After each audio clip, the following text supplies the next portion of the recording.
अऊज़ु बिल्लाहि मिनश शैतानिर रजीम बिस्मिल्लाहिर रहमानिर रहीम मा अशहदतुहुम खल्क़स समावाति वल अर्दि वला खल्क़ अनफुसिहिम वमा कुन्तु मुत्तखिज़ल मुदिल्लीना अदुदा वयौम यक़ूलु नादू शुरकाइय अल्लज़ीना ज़अमतुम फ़दअऊहुम फ़लम यस्तजीबू लहुम वजअलना बैनहुम मौबिक़ा वरअल मुजरिमून अन्नार फ़ज़न्नू अन्नहुम मुवाक़िऊहा वलम यजिदू अन्हा मस्रिफ़ा। मैं अशहदतुहुम, मैंने इनको नहीं हाज़िर किया था, मैं इनको बुलाकर नहीं लाया था। खल्क़स समावाति वल अर्द, आसमानों की तख्लीक़ पर और ज़मीन की, आसमानों और ज़मीन की तख्लीक़ के वक्त मैं इनको बुलाकर नहीं लाया था मैंने इनको सामने लाकर नहीं बिठाया था। वला खल्क़ अनफुसिहिम, और न इनकी तख्लीक़ पर इनको बिठाया था मैंने। वमा कुन्तु, और नहीं मैं करने का, मुत्तखिज़ल मुदिल्लीना, के गुमराही के सरगनों को इख्तियार करूं, बनाऊं, आदुदन, अपना बाजू। आदुद, ये बाजू का ये जो हिस्सा है जिसको पंजाबी हम डोला कहते हैं, तो ये आदुद इसको कहते हैं। तो अरबी में किसी का मुआविन होना, किसी का दस्ते रास्त होना, उसके लिए आदुद का लफ्ज़ बोलते हैं। वमा कुन्तु मुत्तखिज़ल मुदिल्लीना अदुदा, और मैं कभी नहीं बनाने वाला गुमराह करने वालों को अपना मददगार, अपना मुआविन। वयौम यक़ूलु, और वो दिन जब अल्लाह कहेगा, नादू, पुकारो, आवाज़ दो। निदा कहते हैं आवाज़ देने को। आवाज़ दो, शुरकाई, मेरे शरीकों को। शुरकाई, शुरका शरीक की जमा, मेरे शरीकों को। अल्लज़ीना, वो जिनको ज़अमतुम, तुमने ज़ोम कर लिया था, जिनके बारे में तुम्हें ज़ोम हो गया था कि मेरे शरीक हैं, आज उनको आवाज़ दो। फ़दअऊहुम, तो वो उनको आवाज़ देंगे, उनको पुकारेंगे। दहा, ये वही दुआ है जो यहाँ पुकारते रहे थे, और पता नहीं इनको क्या क्या इनका ख्याल था कि वो दे देते हैं। वहाँ फिर उनको एक बार पुकारेंगे। फ़दअऊहुम, तो उनको या फ़लाँ वहाँ पुकारेंगे। फ़लम यस्तजीबू, तो वो कोई जवाब नहीं देंगे। इस्तजाबा यस्तजीबू होता है किसी के पुकारने पर आना, किसी के मांगने पर देना, तो इसको इस्तिजाबत कहते हैं, किसी की सुन लेना। फ़लम यस्तजीबू लहुम, तो वो नहीं सुनेंगे उनकी। फ़लम यस्तजीबू लहुम। वजअलना, और कर देंगे हम, बैनहुम, उनके माबैन, मौबिक़ा, हलाकत की जगह। वजअलना बैनहुम मौबिक़ा, हम उनके दरमियान हलाकत की जगह कर देंगे। इसकी एक और भी माना हुआ है, तबरी ने ज़िक्र किया है कि दुश्मनी, मौबिक़ा, के हम उनके दरमियान दुश्मनी कर देंगे। उस दिन जो तपे हुए होंगे ना, जिनको पुकारते रहे थे, वो जो उनको सुनाएंगे उस दिन, और ये जो उनको सुनाएंगे कि दुनिया में तुमने हमें अपने पीछे लगाए रखा। तो ये मज़मून कुरान मजीद में बहुत सारी जगहों पे आया है कि जो पुकारे जाने वाले थे और जो पुकारने वाले थे, उनकी वहाँ पर जो लड़ाई होगी, जो उनके दरमियान दंगा होगा, और जो लानतें डालेंगे वो एक दूसरे पर, और एक दूसरे पर तबर्रे करेंगे। तो वो कहते, मतलब एक तफसीर ये हुई है कि ये वो मज़मून है कि हम उनके दरमियान वहाँ पर अदावत, लड़ाई जो है वो डाल देंगे।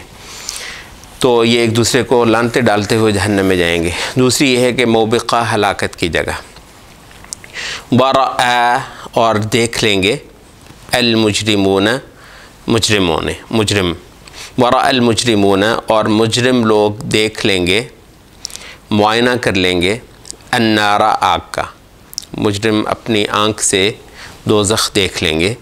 फ़ज़न्नू, तो अब उन्हें लगेगा, फ़ज़न्नू, तो अब वो ख्याल करेंगे, अन्नहुम, ये कि वो मुवाक़िऊहा, उसमें गिरे के गिरे, मुवाक़िऊहा, वो उसमें गिरे के गिरे।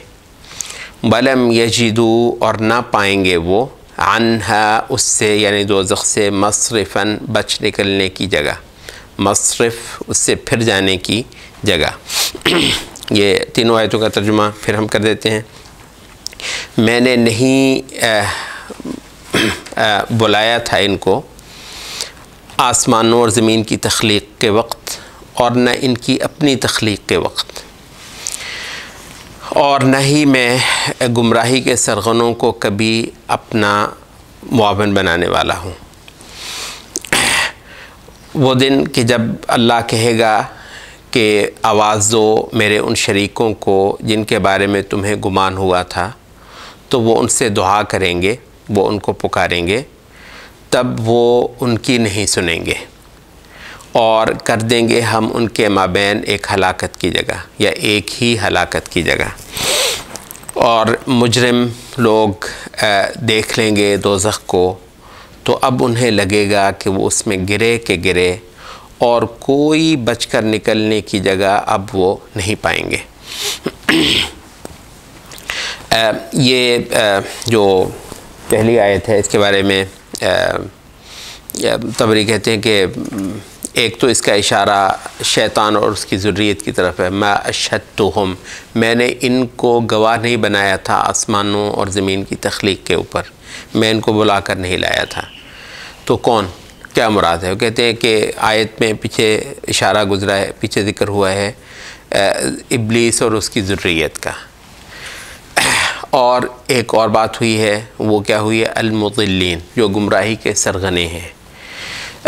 तो इन दोनों ही के बारे में है कि ये जितने यहाँ पर अल्लाह के रास्ते से हटाने वाले यहाँ पर बैठे हुए हैं, ये इनकी कोई ऐसी जब आसमान बनाया था मैंने इनसे पूछा हो कि सुनाओ भाई क्या ख्याल, आसमान बना लें, ज़मीन बना लें? वो अला खल्क़ अनफुसिहिम, इनको भी पैदा इनसे पूछ कर थोड़ी किया था।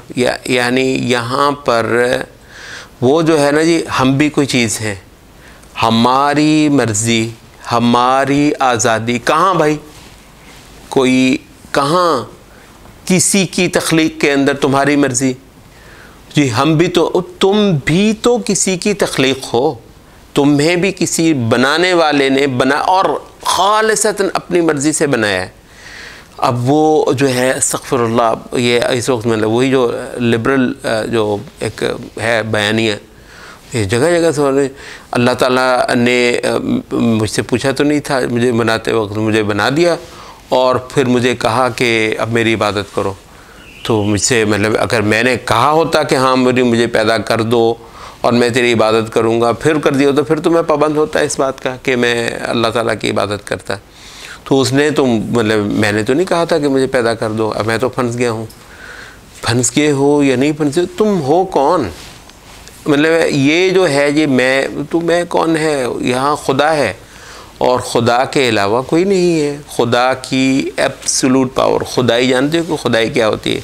मुसीबत क्या है? मुसीबत ये है कि इंसान की खुदाई जो है वो दिमाग के अंदर घुसी। लिबरलिज़म जो है वो असल में इंसान की खुदाई है। इंसान आज़ाद है, इंसान की मर्ज़ी, कहते हैं इंसान की कोई मर्ज़ी नहीं है खुदा की मर्ज़ी के मुकाबले पर। अब यहाँ मतलब एक और मुसीबत हो जाती है कि जब आज़ादी की बात हम भी करते हैं, आज़ादी की बात हम भी करते हैं, बल्कि हकीकत तो ये है कि आज़ादी सबसे बढ़कर अंबिया ने सिखाई है कि आदमी सिर्फ अल्लाह का अब्द है और अल्लाह के अलावा किसी का अब्द नहीं है।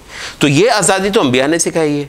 ये आज़ादी और इंसान की ये ख़ुद मुख्तारी और इंसान को अपनी ज़ात का शऊर होना, ठीक है जी, कि मैं भी कोई चीज़ हूँ, ये इस्लाम ने दी है। अच्छा, लेकिन उसका रेफरेंस क्या है? उसका रेफरेंस ये है कि लिनुख़रिजन्नास मिन इबादतिल इबाद इला इबादति रब्बिल, बंदों की बंदगी से निकाल कर खुदा की बंदगी में देना। इस लिबरलिज़म का हवाला क्या है? इसका हवाला ये है कि मा फ़ौक़ुल फ़ितरत हस्ती, या किसी को बदमाश हस्तियाँ कहते हैं क्योंकि उन्होंने जो माशरे देखे थे उसमें बहुत सारी हस्तियाँ थी जो पूजी जाती थी। सब एक वाहिद क़हार जब्बार अल्लामुल गुयूब, एक जो अज़ल से अबद तक एक खुदा है, मतलब उसके बजाय छोटे छोटों को औरों तो जैसे वो कहते हैं कि उसके मुकाबले कोई और मुझ पर अपनी मर्ज़ी को मुसल्लत नहीं कर सकता। कहते हैं जी नमाज भी मैं पढ़ता हूँ तो अपनी मर्ज़ी से पढ़ता हूँ, मैंने ख़ुद ये चुना है कि मैं नमाज़ पढ़ूँ। तो भाई ये मुख्तलिफ, हत्ता कि यूरोप में हमने देखा कि बाज़ औक़ात किसी हवाले से शायद उसका फ़ायदा भी हो जाता है कि हमारी बीबियाँ जो हैं वो आम तौर पर मीडिया में आकर खूब कहती हैं कि मैं हिजाब करती हूँ and this is my choice, ये मेरी चॉइस है। तो वो उस वजह से कि वहाँ लिबरल बयानियाँ लाजवाब हो जाता है, उस लिहाज से ठीक है, मतलब उस लिहाज से, क्योंकि हर चीज़ का एक रेफरेंस होता है ना असल में। तो लिबरल वो कहता है कि जी अपनी मर्ज़ी से, वो कहती मैं अपनी मर्ज़ी से हिजाब पहनना चाह रही हूँ। वो वहाँ पर कहता है कानून तुम्हें रोकता है हिजाब पहनने से। अब यहाँ पर जो है वो शख्सी आज़ादी, और मैं किसी को नुकसान, मैं अपने पर्दे से न किसी को मारती हूँ न किसी को तकलीफ़ पहुँचाती हूँ, मतलब मैं अपनी जैसे रहना चाहूँ। तो वो नंगी फिरना उसकी आज़ादी है, तो पर्दा करना मेरी भी आज़ादी है। तो उसका मतलब है वो, लेकिन ये बसा औक़ात ये भी हो जाता है कि क्योंकि वो लिबरल बयानिया की जड़ें बहुत गहरी हैं, तो इस वजह से ख़ुद हमारी बीबियों में भी एक बात ये जो हो आ जाती है कि ये मेरी अपनी चॉइस है। ओ भाई अपनी चॉइस इस हवाले से ठीक है कि भाई तुम्हारे अब्बा ने तुम्हें पाबंद नहीं किया हुआ, तुम्हारी अम्मा ने तुम्हें पाबंद नहीं किया, और तुम्हारा ये अपना फ़ैसला है। और अगर ये तुम्हारा अपना फ़ैसला ना हो तो फिर ये इबादत भी नहीं है। अगर तुम्हारे अब्बा के कहने से तुमने ये काम कर लिया तो उसका अजर अब्बा को तो मिलेगा, तुम्हें तो नहीं मिलेगा। तुम्हें तो मिलेगा उस वक्त जब ये तुम्हारा अपना फ़ैसला। अब देखें मेरा अपना फ़ैसला, ये लफ्ज़ बोलने के कितने रेफरेंस निकल आए, सोचा है आपने? तो हर चीज़ का अपना अपना रेफरेंस। ज़रूरी नहीं कि एक स्टेटमेंट को लेकर आप मुतलक तौर पर या उसको कुफर कह दें या इस्लाम कह दें या इल्हाद कह दें। एक ही स्टेटमेंट किसी हवाले से इल्हाद होगी तो किसी हवाले से ईमान होगी। तो आपका अपना फ़ैसला इस हवाले से कि ये तुम्हारे बाप माँ का ये तुम पर जो है जबर नहीं है, ये बहुत अच्छी बात है, क्योंकि ये तुम्हारा अपना फ़ैसला था। तो इस वजह से अब ये तुम्हारी इबादत बन गई, क्योंकि तुमने अपने दिल से, अपनी दिल की खुशनुदी से, अपने ख़ास अपने इरादे से ये काम किया है। लेकिन इसका जो दूसरा रेफरेंस है वो क्या है? वो है खुदा के मुकाबले पर। खुदा के मुकाबले पर मेरी चॉइस, ये मेरी चॉइस है। वमा कान लिमुमिनिन वला मुमिनतिन इज़ा क़ज़ल्लाहु व रसूलुहु अम्रन अन यकूना लहुमुल खियरतु मिन अम्रिहिम। ये जो है मेरी चॉइस। ओ भाई इस रेफरेंस क्लियर हो गया ना, ताकि ऐसा ना हो आप कहीं से बात कहीं और ले जाई जाए। अन यकूना लहुमुल खियरा, ये खियरा क्या है? My choice. एग्जैक्टली अल खियरा का मतलब क्या है?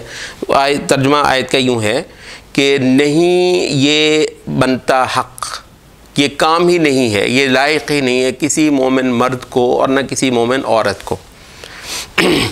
इज़ा क़ज़ल्लाहु व रसूलुहु अम्रन, के जब कोई फ़ैसला कर डाले अल्लाह और उसका रसूल, किसी मामले का कोई फ़ैसला कर दे, अन यकून लहुमुल खियरतु मिन अम्रिहिम, के फिर उसके बाद उनको चॉइस रह जाए, उनका कोई इख्तियार रह जाए, मैं यूँ कर लूँ। ओ भाई फिर कोई चॉइस होता नहीं है। ईमान इस बात का नाम है, इबादत, बंदगी, इताअत इस बात का नाम है। वो सामने वाले कमरे में भी हो सकती है कुर्सी, अगर आपको कम पड़े तो यहाँ इख्तियार को खालिसतन ख़त्म करना ही इबादत है। और इबादत मैं देखूँगा, अल्लाह का हुक्म आएगा तो मैं देखूँगा कि मैंने ये करना है या मैंने नहीं करना। अगर मुझे पसंद आ गया और मैंने फ़ैसला कर लिया कि मैंने ये करना है तो मैं करूँगा। तो यहाँ पर कोई पास करने वाली अथॉरिटी, ठीक है जी, ये पास करना है किसी अथॉरिटी ने, किसी किंग ने, किसी पार्लियामेंट ने, मतलब खुदा के पास कर देने के बाद बैठे हैं पास करने वाले। ठीक है, खुदा के फ़ैसला करने के बाद अभी आपने फ़ैसला करना है कि आपने ये करना, यानी ये पेशगी फ़ैसला एक बार किया है कि मैंने अपना इख्तियार ख़त्म कर लिया है। इसका नाम इस्लाम है। इस्लाम का माना ही ये है कि तस्लीम हो जाना, यानी अपनी मनमानी छोड़कर खुदा की उसको तस्लीम करना। तो दरअसल ये सबमिशन है, ये खुदा के आगे सरेंडर करना है। इस्लाम का मैना ही ये है सरेंडर। तो इस वजह से मतलब जितनी इख्तियारात हैं मुसलमान उसको उनको गिरा देता है। मुसलमान के सामने कोई अथॉरिटी दुनिया के अंदर नहीं है। अच्छा, अब वो जितनी अथॉरिटियाँ हैं उनको यहाँ पर मुखातब करके कहा जा रहा है उनको कि मा अशहदतुहुम खल्क़स समावाति वल अर्द, आसमान और ज़मीन की तख्लीक करते वक्त मैंने इनमें से किसी को नहीं बुलाया था। यानी बहुत ज़बरदस्त आयत है उस लिबरल बयानिया के हवाले से, और वो जो आदमी की जो है ना मर्ज़ी और आदमी का इख्तियार, क्योंकि सारा कुछ है ही इसी पर। भाई किसी का मैंने कभी इनको नहीं, हत्ता कि जब इनको भी पैदा किया तो इनसे पूछा नहीं था क्यों भी क्या ख्याल है पैदा कर दूं या ना करूं, पैदा कर दिया सो पैदा हो गए। जितनी देर रखूँगा सो रहेगा यहाँ पे, जिस दिन फैसला करूँगा कि जाना है फिर भी नहीं पूछना है तो चले जाना है, फिर इसको मट्टी कर दूँगा और ये मट्टी हो जाएगा, फिर इसको हुक्म दूँगा ये उठ खड़ा होगा और फिर मेरे आगे पेश हो जाएगा, और जिस दिन ये पेश होगा थर थर कांपेगा। यह है खुदाई, और इस हकीकत को तस्लीम करना है, ये है इस्लाम। सिर्फ़ एक खुदा की क़हारी, खुदा की जब्बारी, खुदा की धाक, खुदा की पकड़ से डरना और खुदा की रिट इस पूरी कायनात के अंदर और इस छोटे से टैने इस इंसान के ऊपर, ये जो है ये है तौहीद, ये है इस्लाम। ठीक है, और ये है कुरान मजीद का बयानिया। तो ये जितने बने हुए फिरते हैं इनकी हैसियत, इनकी औकात ये है कि आसमान और ज़मीन की तख्लीक मैंने इनको पूछ कर नहीं की थी, और ख़ुद इनको भी मैंने इनको पूछ कर नहीं बनाया था। और ना इनकी कभी भी ये हैसियत हो सकती है कि इनसे मैं कभी भी कुछ पूछूं और इनको कभी भी किसी मामले में अपना मुआवन बनाऊं। अच्छा, यहाँ जो है वो आगे अगली आयत, व यौम यक़ूलु नादू शुरकाई अल्लज़ीना ज़अमतुम। एक बयान यहाँ ज़मीन पर किया है पिछली आयत में, अब एक बयान जो है आखिरत के अंदर है। आखिरत में खुदा का कुल्ली इख्तियार और अल्लाह के सिवा किसी के हाथ में कुछ ना होना। तो उस दिन जो है ये जितने लोगों का ख्याल होगा कि दुनिया में हमारा कोई ना कोई माबूद है, कोई ना कोई हमारा पेशवा है, तो अल्लाह ताला उनसे कहेगा कि उनको पुकारो, आवाज़ दो। आवाज़ देते हैं तो वो कोई जवाब नहीं देते। यहाँ जो है वो अब ये मज़मून कुरान मजीद में और बहुत सारे मकामात पर आया है कि जो पूजे जाते थे वो दो किस्म के हैं। एक वो हैं जो ख़ुद अल्लाह के बंदे थे और उनको खालिसतन जुल्म, ज़्यादती और झूठ और इफ्तिरा की बुनियाद पर उनको अल्लाह का शरीक ठहरा दिया गया, जैसे ईसा अलैहिस्सलाम। बाज़ अम्बिया की इबादत जो है इत्तख़ज़ू क़ुबूर अम्बियाहिम मसाजिदा, और अम्बिया की जो है वो बाज़ों ने उनको खुदाई का वस्फ़ देना शुरू कर दिया। या बाज़ सालिहीन औलिया, ये जी गौस पाक, ये फलां, ये सारे अल्लाह के बंदे थे और इनका वही है जो मतलब पीक है ईसा अलैहिस्सलाम, क्योंकि अम्बिया से बढ़कर तो कोई नहीं है। तो ईसा अलैहिस्सलाम के क़यामत के दिन खुदा के सामने आने का एक जो मंज़र है वो सूरत अल-माइदा के आखिर में जो है वो बताया गया है कि कितनी मखलूक है ईसाई जो हैं, जो ईसा अलैहिस्सलाम को खुदा का बेटा कहते हैं और उनकी जो डिविनिटी है, उनकी उलूहियत जो है उसका एतक़ाद रखते हैं। पता नहीं क्या क्या जीसस क्राइस्ट क्या क्या करता है उनके लिए। तो उनकी आखिरी दर्जे की बेबसी का इजहार पूरी इतनी बड़ी खल्क़त के सामने कराया, सामने खड़ा कर लिया है। हाँ भी ईसा बता, या ईसा नो मरियम के बेटे ईसा, तूने कहा था कि मुझे खुदा बनाओ, मुझे और मेरी माँ को। क़ाल सुब्हाना, खुदाया तू पाक। तो एक तो जो है ये बयान होगा कि जितने ये पूजे जाते थे जो कि दरअसल खुदा की इबादत करने वाले थे, खुदा की खुदाई को तस्लीम करने और करवाने वाले थे, उसी से मांगते हुए गए, उसी को पूछते हुए गए। तो ये तो उनका तो ये होगा कि वो आखिरत में यूँ होंगे, सुब्हानक मा कान लिया नक़ूल मा लैसा ली बिहक़, मेरा ये कैसे मुझे ये लायक हो सकता है कि मैं वो एक बात करूँ जिसका मैं अहल ही नहीं हूँ। और अगर मैंने कहा हो तो तुझे पता तो होगा तो यानी ये तो तू खुद जानता है कि मैंने कभी ऐसा नहीं किया है। तो ये लोग बरात करेंगे। और एक वो हैं कि जो इसको कबूल करते थे। बुनियादी तौर पर जो तागूत का लफ्ज़ है वो हम दूसरी सिन्फ के लिए इस्तेमाल करते हैं। तागूत का लफ्ज़ हम उन लोगों के लिए इस्तेमाल करते हैं जो अपने पूजे जाने को कबूल करते हों, तो उनको उस पर एतराज़ ना हो और उस पर वो राज़ी हों कि उनको पूजा जाए। तो ऐसे लोग जो है क़यामत के रोज़ जो है वो बरातें करेंगे ये भी, और ये कहेंगे कि खुदाया, ये बहाने लगाएंगे, खुदाया हमने इनको नहीं कहा था, हम इससे बरी बेज़ार होते हैं, और ये उनको गालियाँ देंगे, वो उनको गालियाँ देंगे। तो इस तरह का जो है कुरान मजीद में ये बयान हुआ है, उसी को यहाँ पर मुख्तसर तौर पर ज़िक्र किया गया है। तो एक तफसीर इसकी ये हुई है, वो जालना बैनहुम मौबिक़ा, के इनके दरमियान एक अदावत और दुश्मनी वहाँ सामने आएगी और दुनिया उसका नज़ारा करेगी, किस तरह मरते हैं ये अपने माबूदों पे, और वहाँ ये उनको गालियाँ निकाल रहे होंगे कि हम तुम्हारी उम्मीदों पर रहे और हमने खुदा से उम्मीद न लगाई, हम तुम्हारी रहमत के सहारे रहे और हमने खुदा की रहमत का सहारा ना लिया, हमने तुमसे मांगा, हमने खुदा से नहीं मांगा, हम तुमसे डरते रहे, हम खुदा से न डरे। तो इस वजह से ये उनको बुरा भला कहेंगे, और वो उनको बुरा भला कहेंगे कि तुम्हें जो है बताने वाले, समझाने वाले थे, तो तुम्हारी अक्ल ख़ुद कहाँ चली गई थी कि जो हमारे कहने पे तुमने हमें माबूद बना लिया। तो जो दूसरी तफसीर की रूह से वो ये है कि वह जालना बैनहुम मौबिक़ा, इन सब के दरमियान हम एक ही हलाकत की जगह कर देंगे, यानी इनके दरमियान मुश्तरक होगी।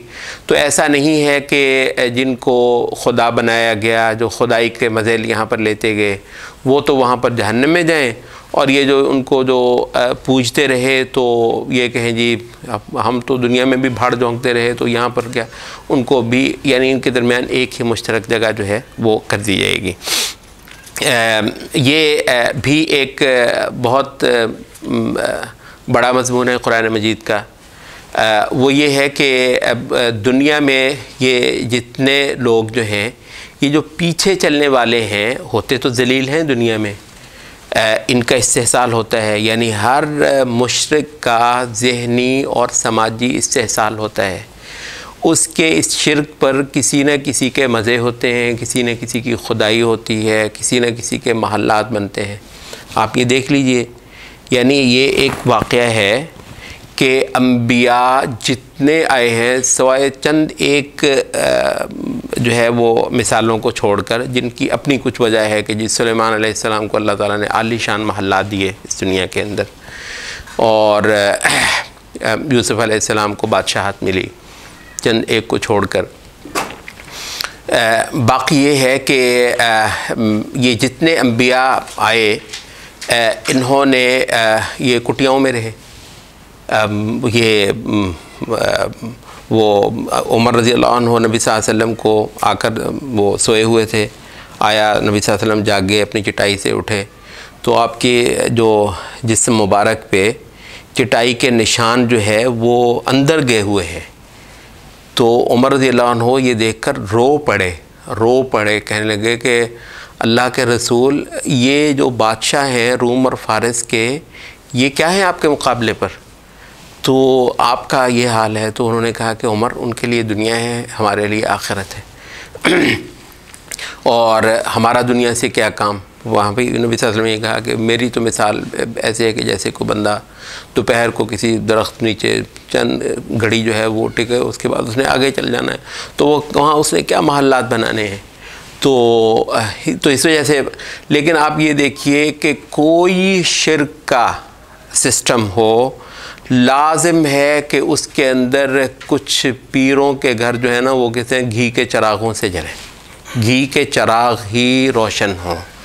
कुछ जो काहिन हैं और वो जो उसके जो पंडित हैं और इस तरह के जो उनकी मजहबी शख्सियात होती हैं, वो खूब मौजें करती हैं, या फिर बादशाह होते हैं तो वो उनकी जो है वो, तो इस वजह से इनका तो इस्तेसाल होता है। ये तो भाड़ झोंकते गए उनके नाम पर।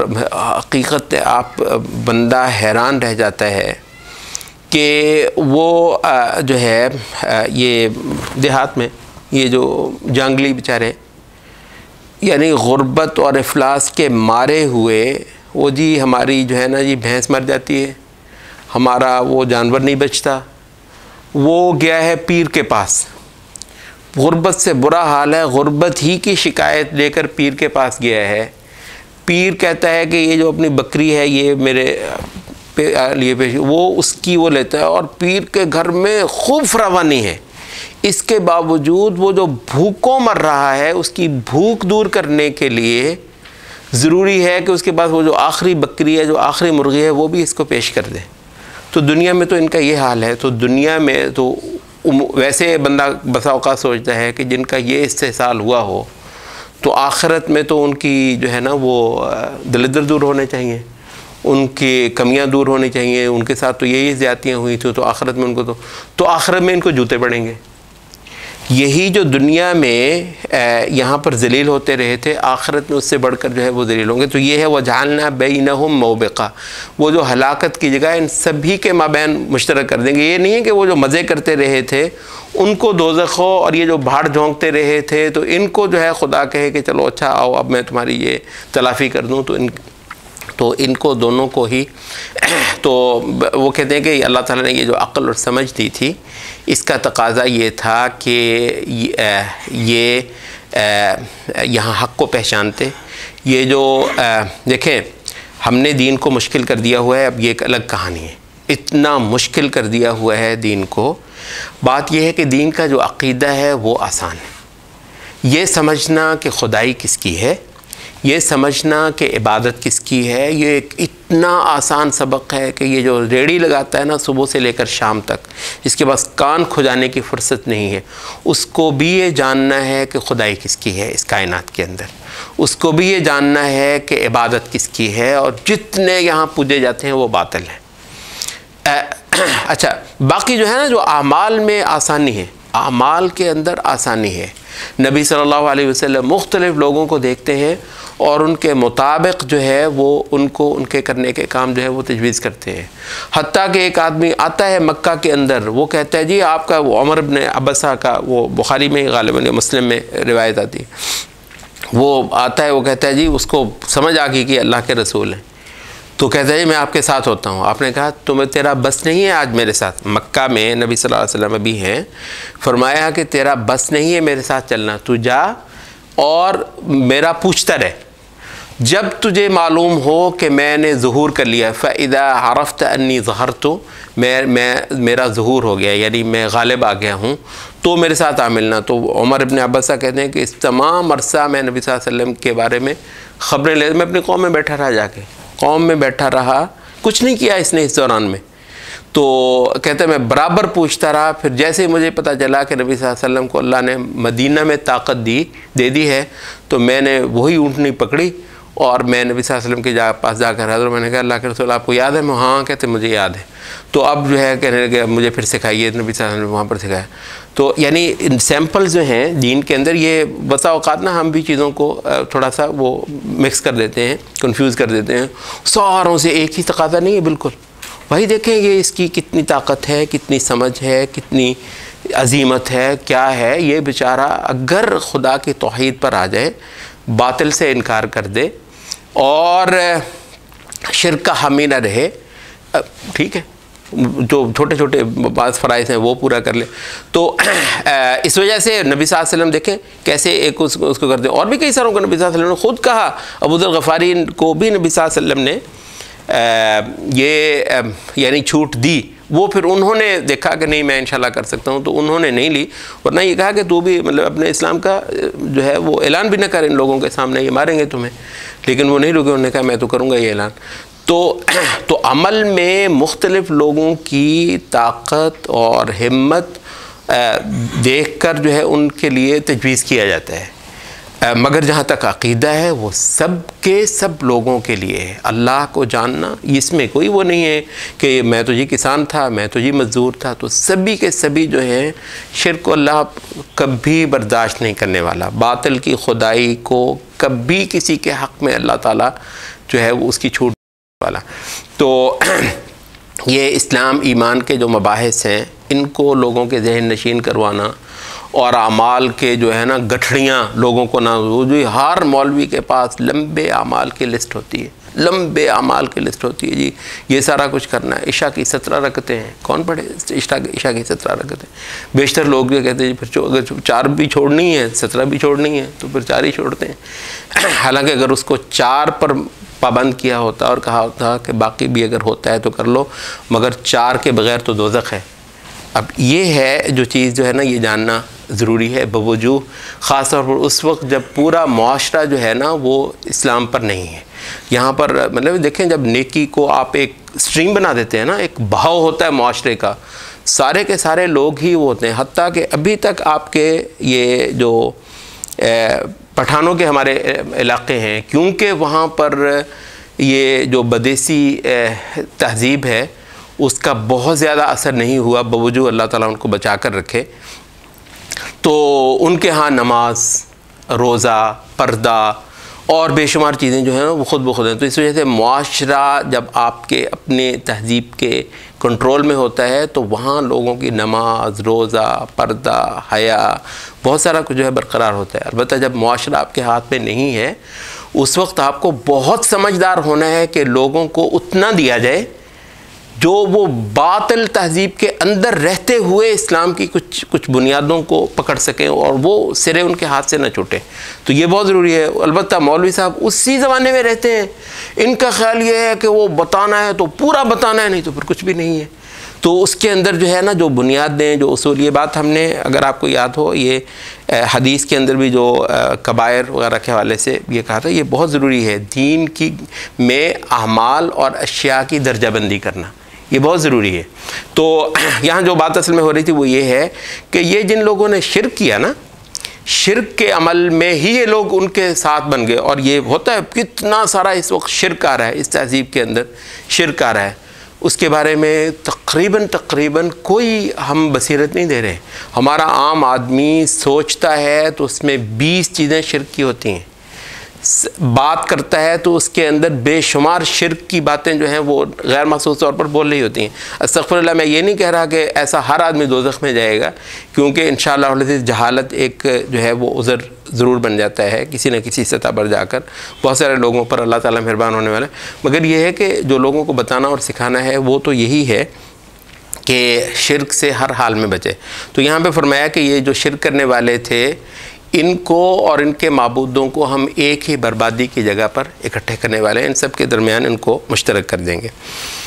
अगली आयत है कि अब मुजरिमों ने दोज़ख अपनी आँख से अब देख ली होगी तो अब उनको लगेगा कि अच्छा तो अब इसमें गिरे के गिरे। यहाँ पर थोड़ा सा ज़रा ये याद कर लीजिए, ये जो वाक़या पढ़ा था आपने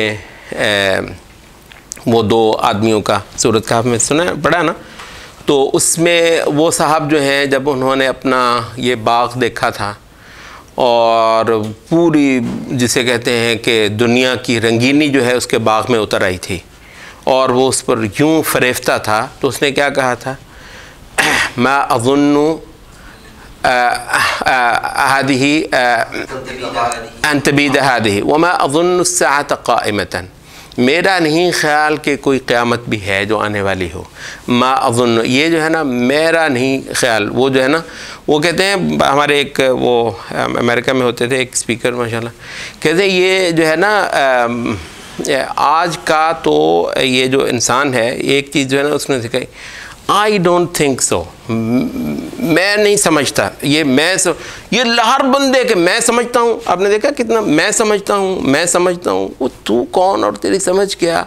मतलब कुछ चीज़ों के फ़ैसले खुदा ने शरीयतों के ज़रिए से कर दिए हैं, तो यहाँ मैं समझता हूँ इतना ज़्यादा मैं समझता हूँ, तो वहाँ पर वो भी एग्जैक्टली वो है कि मैं नहीं समझता कि इस बाग़ ने कभी फ़ना हो जाना है और मेरा नहीं ख्याल कि क़यामत कभी आने वाली है।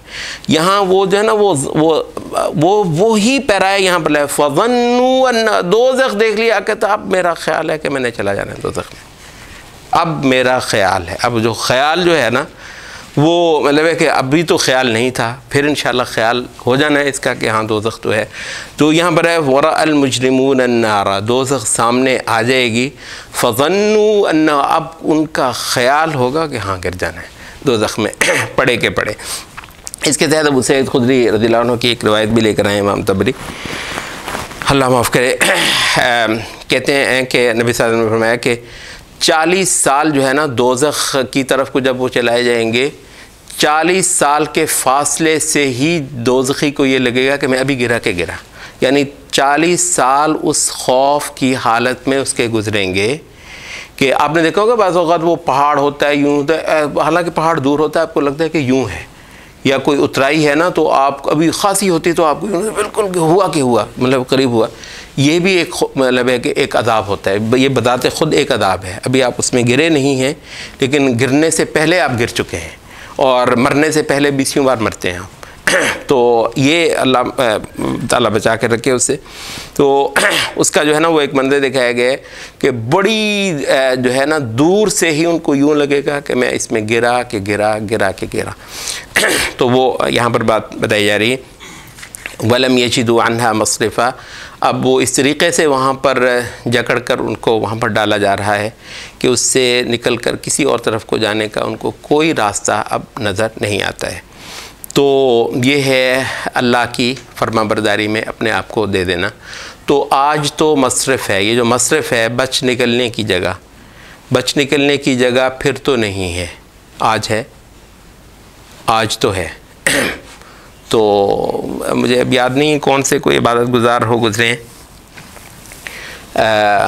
वो कहते हैं कि उन्होंने एक अपने जो है वो एक कब्र खुदवा रखी हुई थी और वो कब्र में जाकर लेट जाते थे और वहाँ अपने आप को कहते थे कि जो है ना तेरे पास मुनकर नकीर आ गए और तुझे पूछना शुरू कर दिया है तेरे पास बच निकलने की कोई जगह। तो कहते हैं कि जब वो अपने नफ्स को खूब डरा लेते थे तो फिर एक बार निकल कहते थे कि अभी एक मौका फिर निकल आया, आ जाओ निकल आओ। तो वो दुनिया तो कहते हैं कि अगर किसी मुर्दे को मौका मिले यहाँ पर आकर एक दिन गुजार कर जाने का, वो इतनी तौबा करे, इस कदर तौबा करे कि एक मौका मिल गया, बहुत इम्कान ये है कि वो घर वालों को पूछे भी नहीं। घर वाले तो पता नहीं कहेंगे कि जी आओ जनाब मौका आ गया है कि जी चलें, वो शायद उसके पास एक लम्हा अपने घर वालों, क्योंकि वो देखा है, यानी वो देखा है। इससे बढ़कर कोई और चीज़ है कि दोज़खी को कोई रास्ता निकल आए छोड़ कर जाने का। यानी ये दुनिया इतनी बड़ी, इस वजह से कहते हैं कि दुनिया इस लिहाज से आखिरत पर तरजीह रखती है, दुनिया किसी और लिहाज से आखिरत पर तरजीह नहीं रखती, सिवाय एक लिहाज के कि आज आप अपने आप को बचा सकते हैं। आखिरत में अगर फंस गए तो फंस गए, फिर तो आप अपने आप को बचा। आज आपके पास मौका है, तो दुनिया की ये जो कीमत है ये भी हमें अंबिया ने बताई। दुनिया की ये वैल्यू के इतनी ज़बरदस्त है कि इसमें जो मर्ज़ी कर लो। दोज़ख में जाना है दोज़ख में चले जाओ, जन्नत में जाना है तो जन्नत में चले जाओ। तो यही वो चीज़ है कि जिससे सिर्फ़ ख़बरदार करने के लिए हमारे लिए ये रिसालतों का और ये शरीयतों का और नबूवतों का ये सारा सिलसिला जो है वो चलाया गया है। तो जो लोग रोज़ाना बैठकर इन नबूवतों की चीज़ों को पढ़ते हैं तो इंशाअल्लाह अज़ीज़ हर दम वो अपने आप को दोज़ख से बचाने का बंदोबस्त करते हैं। तो जैसे ही नबूवतों की इन बातों से आपकी तवज्जो फिरी तो फिर यही है, वो सब्ज़ बाग़ दिखाएंगे आपको। इतनी हसीन दुनिया है और ऐसी बेयकीनी है कि एक लम्हे के अंदर वो ख़त्म हुई और उसके बाद फिर उसके तो नबूवतों की दिखाई हुई रोशनी से इस दुनिया को बार बार देखना। और इतना मुख्तलिफ है नबूवतों की दिखाई हुई दुनिया बनिस्बत उसके कि जो नबूवतों के दुश्मनों ने जिस अंदाज से इस दुनिया को दिखाना सिखाया है, 100% फ़र्क है माबैन अल-मशरिक़ वल-मग़रिब, मशरिक़ और मग़रिब के माबैन जितना फ़र्क है। तो इस वजह से मतलब वो इतना आप मुख्तलिफ हैं उन लोगों से जो आपको आखिरत से गाफिल करके इस दुनिया को एक और नज़र से दिखाना सिखाते हैं। तो ये वजह है कि जो इन लोगों ने फिर कुरान मजीद पढ़ा उनके सामने फिर इस सारी दुनिया की औकात कुछ भी नहीं रही। सुब्हानकल्लाह।